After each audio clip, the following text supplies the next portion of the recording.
Біз бірінші дүкенге барған кезде не айтамыз? Сатушыға амандасып аламыз. Ал дүкенге барған кезде балалар сендер рұқсатсыз мынандай заттарды алып, төлемей алып кетуге бола ма?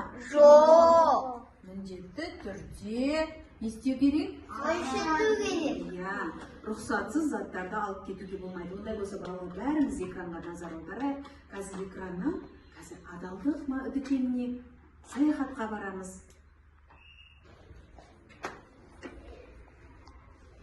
Бүгін біз сендермен дүкеннің түрлерімен танысатын боламыз. Дүкеннің бірнеше түрі бар. Ойыншықтар дүкені, киімдер дүкені, азық-түлік дүкені, аяқ киімдер дүкені және адалдық дүкені.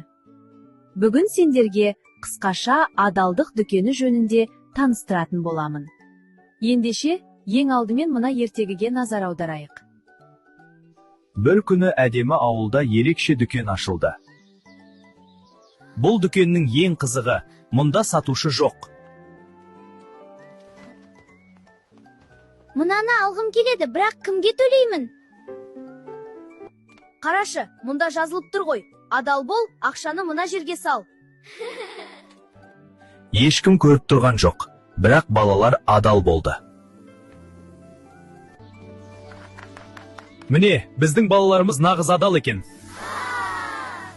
Адал бала, жақсы бала. Ешкім көрмесе де дұрыс істеу, адалдық.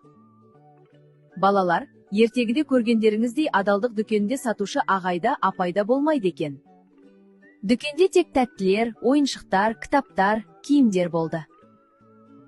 Ал балалар өзіне ұнаған затын алып, ешкім көрмесе де ақшасын қорапқа салып кетті. Міне балалар, адалдық деген осы.